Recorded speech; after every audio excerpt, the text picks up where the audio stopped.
పరాభవన సంవత్సరంలో కుంభరాశి వారికి ఫలితాలు ఎలా ఉంటాయో తెలుసుకుందాం. కుంభరాశిలో ధనిష్ట 3-4 పాదములు అంటే గు గే అనే అక్షరాలు వస్తాయి. శతభిషంలో 4 పాదములు గో సా సి సు అనే అక్షరములు. పూర్వభద్ర 3 పాదములు సే సో దా అనే అక్షరాలు వస్తాయి. ఈ రాశి వారికి ఈ సంవత్సరం ఆదాయం 2, వ్యయం అంటే ఖర్చు 8, పూజించేవారు 4, అవమానించేవారు 2. అయితే ఈ రాశి వారికి ఇంకా 7.5 సంవత్సరాల శని మరొక 2 సంవత్సరాల కాలం ఉంది. కాబట్టి ఈ రాశి వారికి సంవత్సరం 7.5 సంవత్సరాల శని ఉన్నప్పటికీ కూడా బృహస్పతి పంచమ స్థానంలో సంచారం చేయడం వలన మీకు ఈ శని ప్రభావం అంత పెద్దగా జూన్ 1వ తారీఖు వరకు వర్తించదని చెప్పాలి.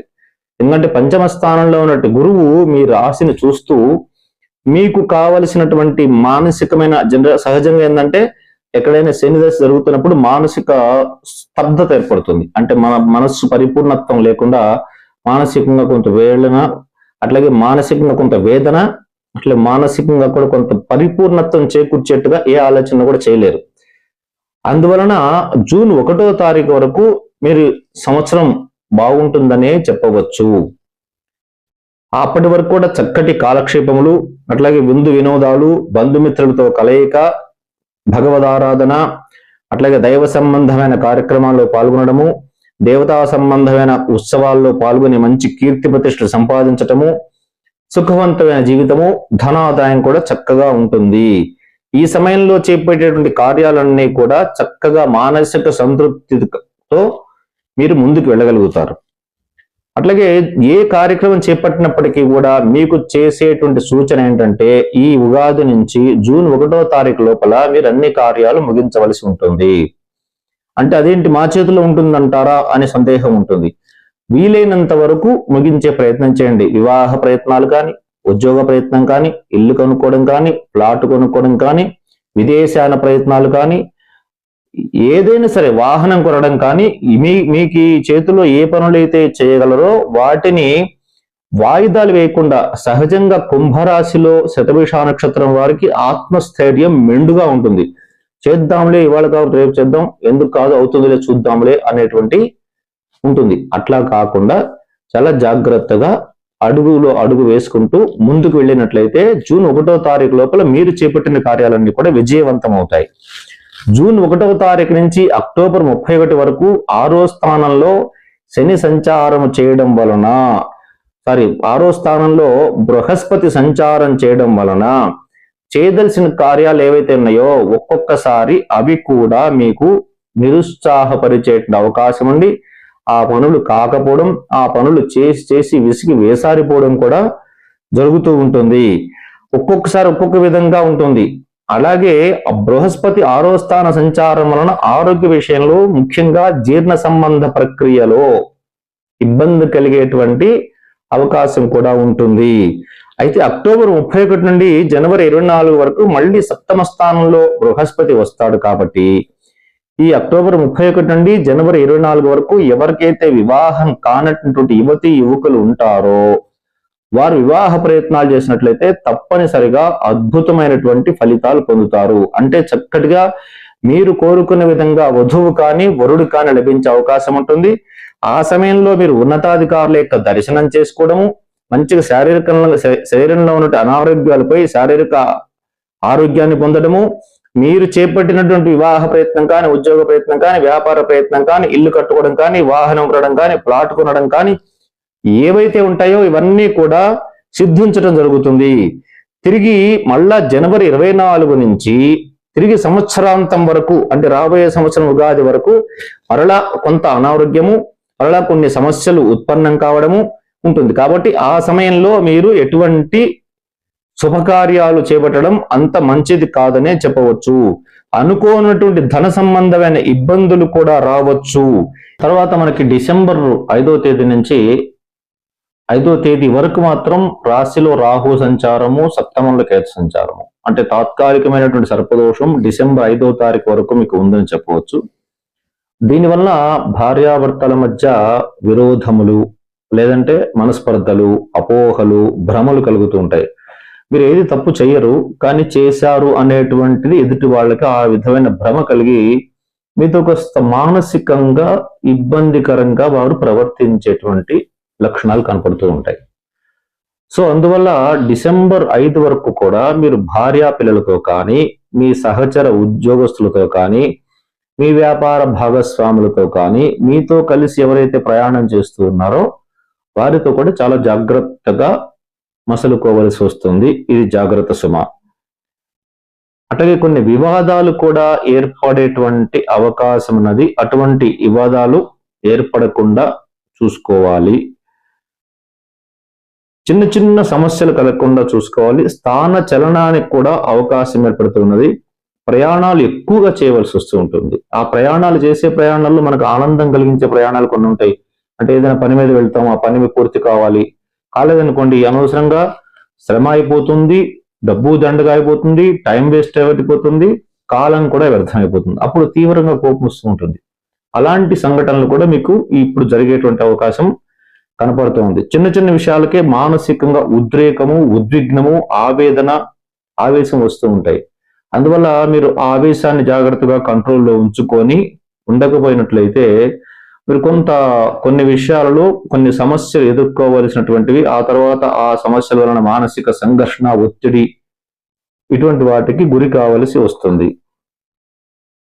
ఈ సంవత్సరం వరకు కూడా శత్రువులపై విజయం సాధించడంలో ముఖ్యంగా మీరు సాధించేటువంటి ఒక ప్లస్ ఏంటంటే, ఈ సంవత్సరం శత్రువులపై విజయం సాధించే అవకాశాలు, శత్రువులతో ఎలా పోరాడాలి, వాళ్ళపైన ఎట్లా విజయం సాధించాలి అనేటువంటి ఒక పక్కా ప్రణాళికతో ముందుకు వెళ్ళి మీకున్న కార్యాలన్నీ కూడా పూర్తి చేసుకొని వచ్చేస్తారు. అట్లాగే మనకి అక్టోబర్ 31 నుంచి జనవరి 24 లోపల చేసేటువంటి వివాహ ప్రయత్నాలన్నీ కూడా నెరవేరుతాయి. వ్యాపార రంగంలో ఉన్నటువంటి వారికి కొంత పర్వాలేదు అని చెప్పవచ్చు. అంటే వ్యాపార రంగంలో ఎవరైతే ఉన్నారో వారికి ఈ సంవత్సరం కాస్త ఆచితూచి అడుగులేనట్లయితే చిన్న చిన్న నష్టములు, అంటే పెద్దగా కాకుండా మీరు భరించగలిగిన స్థితిలో ఉండి ఉంటాయి. ముఖ్యంగా నేను చెప్పేటువంటి సూచన ఏంటంటే, ఆర్థిక సంబంధమైన విషయాల్లో ఎక్కడా కూడా మీరు ఎవ్వరికి కూడా ఎటువంటి సహకారం అందించవద్దు. అంటే షూరిటీ సంతకములు పెట్టడం కానీ, అయితే ఎవరికైనా డబ్బు ఇచ్చి ఉండడం కానీ, అయితే మీకు రావాల్సిన డబ్బు విషయంలో కానీ మీరు ఎక్కడా కూడా రాజీ పడవద్దు. చాలా జాగ్రత్తగా ఉండండి. దయచేసి ధనం ఎవరికి ఇవ్వకండి.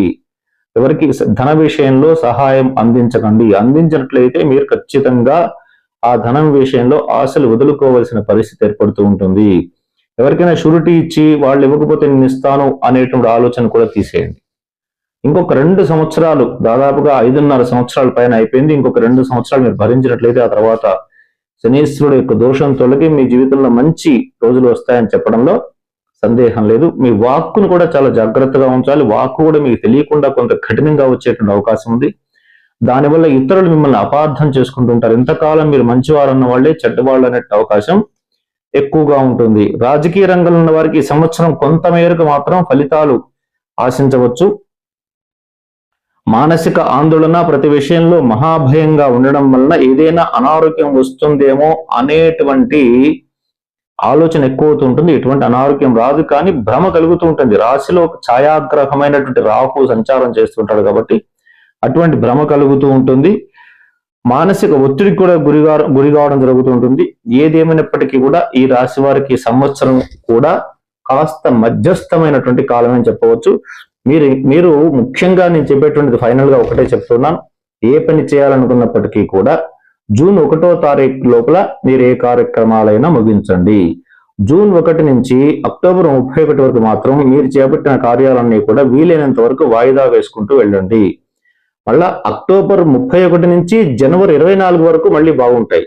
ఎందుకంటే ఈ రాశిలో ఈ సంవత్సరం దేవగురువు అయినట్టు బృహస్పతి 3 రాశులు సంచారం చేస్తూ ఉన్నాడు. సో దీని వలన ఏంటంటే ప్రతి రాశి వారికి, మీకే కాదు ప్రతి రాశి వారికి ఈ యొక్క ఇబ్బందులు తప్పవు. కొంతమందికి మంచి అయినా చెడైనా ఈ ఇబ్బందులు తప్పవు ఈ సంవత్సరం. అందువల్ల దేవగురు బృహస్పతిని ఆధారం చేసుకొని కొన్ని ఫలితాలు చెప్పవలసింది. కాబట్టి మళ్ళీ జనవరి 24 నుంచి రాబోయేటువంటి ఉగాది వరకు తగు జాగ్రత్తలు తీసుకుని జాగ్రత్తగా మసలుకోవాల్సి ఉంటుంది. విద్యార్థులు కూడా చాలా జాగ్రత్తగా ఉండాల్సి వస్తుంది. జూన్ 31 లోపల ఉండేటువంటి ఫలితాలు చాలా బాగుంటాయి. జూన్ 31 తర్వాత వచ్చేటువంటి ఫలితాలు కొంచెం ఇబ్బందికరంగా ఉంటాయి. కాబట్టి అత్యధికమైనటువంటి శ్రమతో మాత్రమే మీరు ఫలితాలని అందిపుచ్చుకోగలరని చెప్పవచ్చు. ఈ రాశి వారికి మరిన్ని ఉత్తమమైన ఫలితాలు పొందడానికి అరుణాచలంలో ఉన్నటువంటి గిరి ప్రదక్షిణ, అరుణాచలేశ్వరుడికి మీరు వెళ్ళగలిగిన వారు మాత్రమే గిరి ప్రదక్షిణ చేయడం మంచిది. లేదా ఒక శనివారం రోజున తిరుమల కొండలు నడిచి ఎక్కినట్లయితే, ఆ స్వామివారిని ఆ రోజు దర్శనం చేసుకున్నట్లయితే శని దోష నివారణ చాలా తొందరగా పోతుంది. అలా కాకుండా మీరు ఈశ్వరుడికి మాస శివరాత్రి రోజున తులసి, బిల్వ, నిర్గుండి, జంబీరామలకం తథా పంచబిల్వం అంటారు. వీటిని 5 రకాల బిల్వం అంటారు. మనందరికి ఒకటే బిల్వం తెలుసు. తులసి కూడా బిల్వపత్రం లాంటిదే. తులసి, బిల్వం, నిర్గుండి అంటే వావిలి చెట్టు, వాయిలాకు అంటాం మనం, వావిలి చెట్టు.